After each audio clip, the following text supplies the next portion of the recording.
Hey guys, and welcome back once again to the channel. For those of you new here, my name's Gary. I like watches, and if you're here watching this, you probably like Citizen watches. In front of me, I have two UK new releases. I've paid for these watches.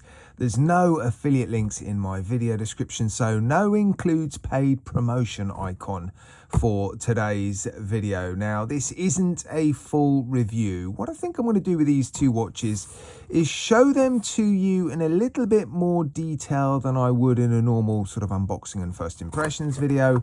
And then you guys can let me know in the comments section whether or not you think either of these watches are worth full dedicated reviews. It takes me at least a day, sometimes a day and a half to produce full reviews, and I don't think every watch necessarily deserves it. And these are domestic Citizen watches, and they're not always the best. So yeah, let's just unbox these, take the plastic off, have a decent look at them, and then you guys can let me know in the comments section, should I review these? They should be good.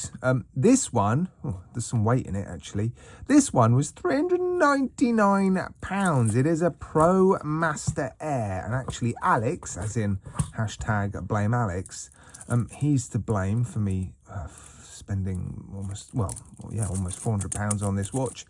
He bought one, he bought the copper dialed one, and he really likes it. So yeah, he said he thinks it's well worth getting in on the channel. First impressions, I can tell you, it doesn't feel like a sort of typical cheap eco drive Citizen watch. There is some weight to this watch actually. No clicks, no indentations or any feedback at all. Very smooth. Bezel action.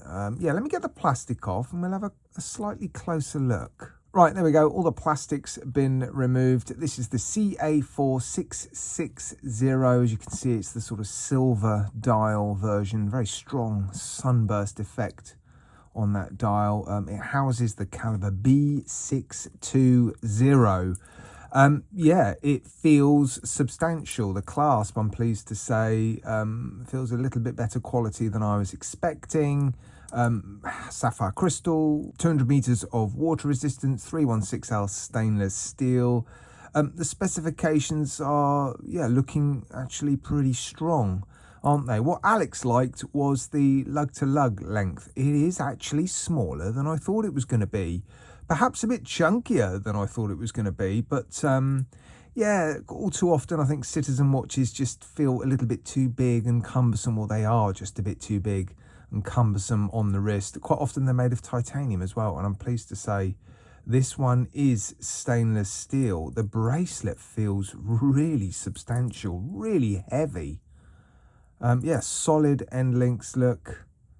I'm quite impressed actually. Should we have a little look at the loom? Give it a little charge with the magic loom wand, and oh yeah, that was a pretty good initial loom burst, wasn't it? Yeah, I'm impressed by that. The loom on the hands looks very strong. Right, let's have a little play with the buttons. It is of course a chronograph. You've got 3 sub-dials and a date complication at the 4:30 position. At the 3 o'clock, you've got the 24-hour sub-dial, then you've got the running seconds hand at the 6, and the minutes at the 9 o'clock. And if we stop the seconds hand, yeah, of course, it's not a snapback chronograph. The hand alignment seems to be, yeah, pretty good, doesn't it? First impressions are, it is definitely better than I thought it was going to be. It is still £400. Let's not forget, and it is a solar-powered eco-drive quartz chronograph. We're not talking about a mechanical chronograph here, but it is a Citizen, and a pretty good-looking Citizen as well. Yeah, let me know, guys, in the comments section. Is this worth a deeper dive? Do you want a proper, full, dedicated review of this watch? Right, let's have a look at the second watch. This one is a Pro Master Dive, a little bit more affordable, 300 and I don't know why, I just felt the urge to move that over there.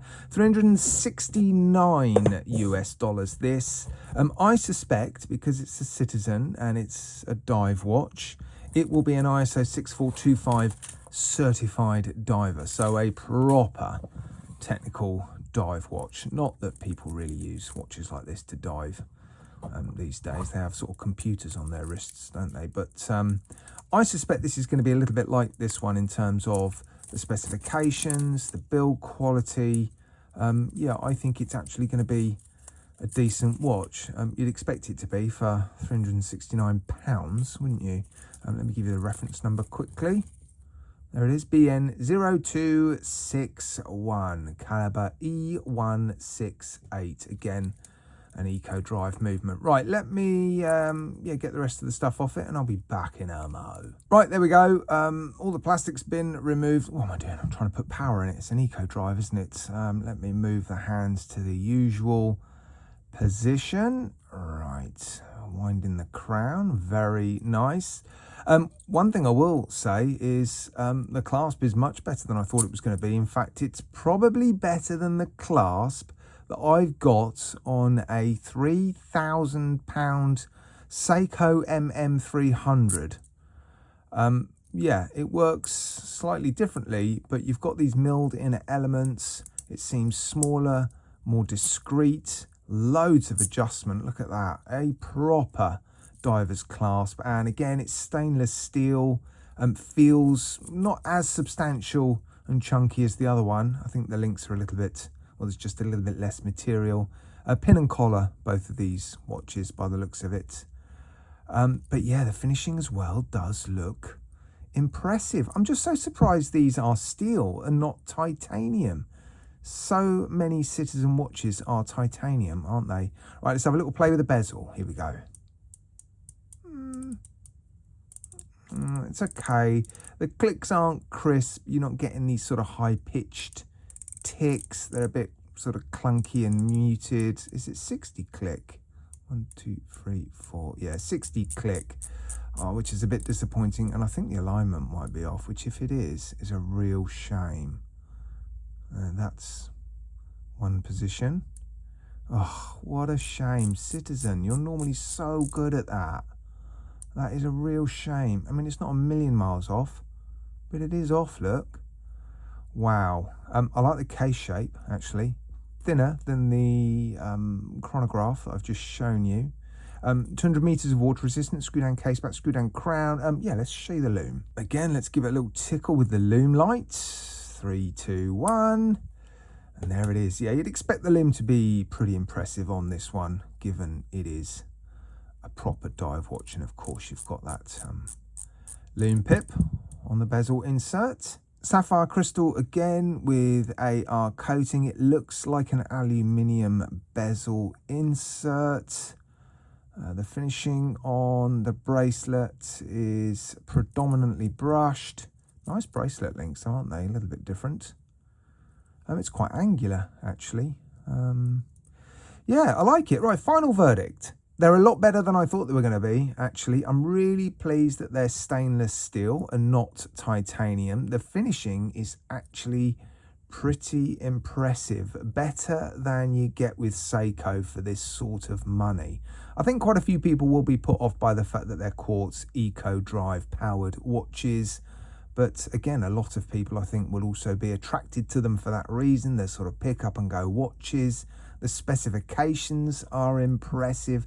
They don't seem to have cheaped out really on any of the specifications. So yeah, I mean, decent clasps and sapphire crystal, those are the two areas that you'd normally expect to be sacrificed. But they haven't done. And yeah, the lume seems strong. I'm really quite impressed, Citizen. Good work. Do you want proper, dedicated, full reviews of either of these watches? If you do, let me know in the comments section. Cheers, guys.